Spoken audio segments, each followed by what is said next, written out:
amores, olha eu aqui, Carol, enfermeira do Cantinho da Leitura.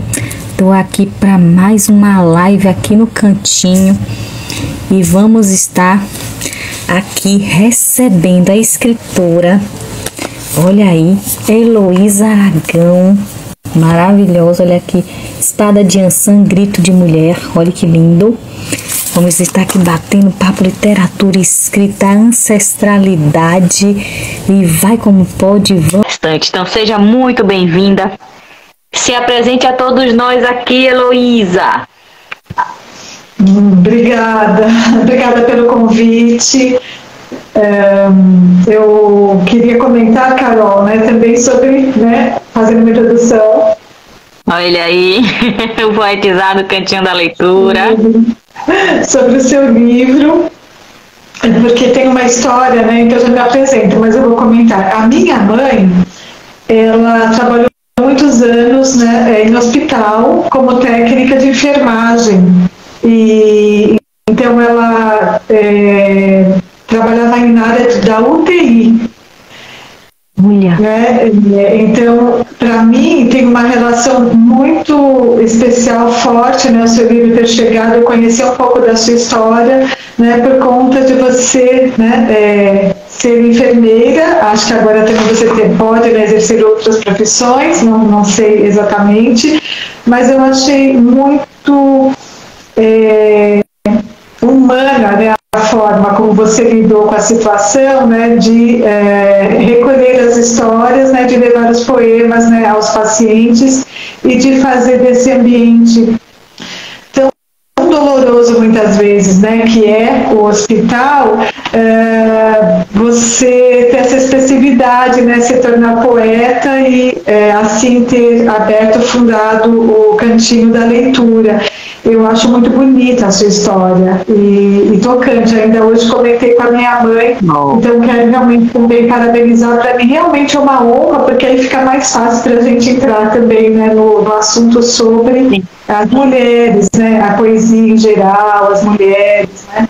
Então, de formação, eu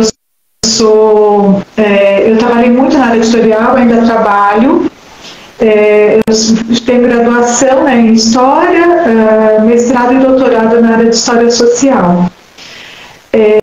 Então, isso é bem importante comentar para entender assim, um pouquinho porque eu fui cada vez mais indo para a ficção, ou seja, para a literatura, me apaixonando mais pelas formas de expressar as coisas que eu vejo, que eu sinto no mundo, por meio de outras sensibilidades, que não só a acadêmica, porque eu sou uma pessoa que eu vivo muito um processo que tem muita relação com isso que eu sugeri, sobre o tema da ancestralidade, memórias, ancestralidade e afetos, porque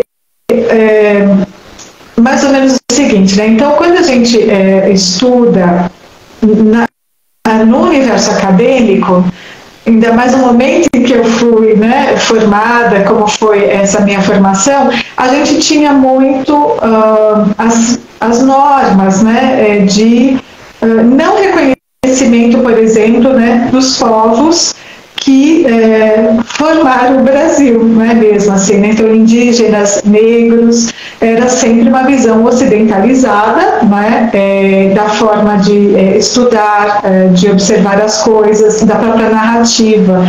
E na universidade eu já reparava isso, mas não era tão claro como o próprio movimento das mulheres foi permitindo que isso fosse visto, e como isso também se tornou um movimento de luta, então a gente sempre teve muito essa coisa também de silenciamento da produção, das mulheres, na universidade também. Então uma mulher, muitas vezes, mesmo fazendo um trabalho de muito cuidado, muita atenção, uma produção rigorosa de qualidade, normalmente a mulher, por conta desse sistema do patriarcado, o trabalho dela vai ser preterido, ou um homem vai falar no lugar dela.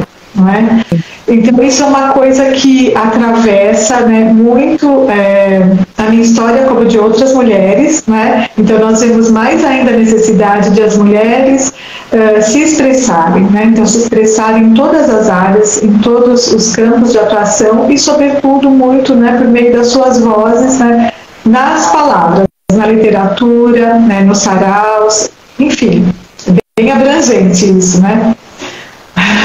E para você, Heloísa, qual foi assim seu incentivo de poder escrever, de poder ler? Como é que isso surgiu para você? Se teve alguém que começou a te influenciar de poder contar histórias ou isso surgiu com mais tempo? Como é que foi isso para você, essa entrega na escrita, essa entrega na leitura?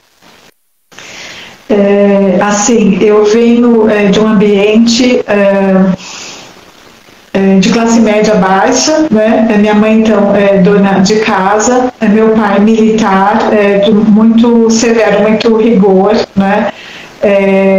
Mas havia uma coisa, apesar de muitas limitações, eu sinto, eu acho que isso marca a gente, a vida, eles me mostraram de alguma maneira que era importante estudar, não é? Muito que naquela ideia um pouco, né, você, enfim, as crianças têm que ser alguém na vida, né? Uma expressão que se falava antigamente, né? Como se a pessoa por si não é né, um sujeito, um sujeito de pessoa completa, né? Mas era uma expressão muito recorrente. Então havia assim, né, de certa forma mesmo uma valorização. Então eu acho que isso me ajudou. E a minha mãe, eu acho bem bonito isso, assim, que minha mãe, quando passou na frente de casa um homem que estava vendendo livros, né, vendiam-se livros de coleção, contos de fadas, e você pagava até a prestação. Tinha o vendedor de livros, chamava, acho que sistema porta a porta, né, que se chama. E então ela comprou uns livros de contos de fadas e ela lia para mim e para minha irmã.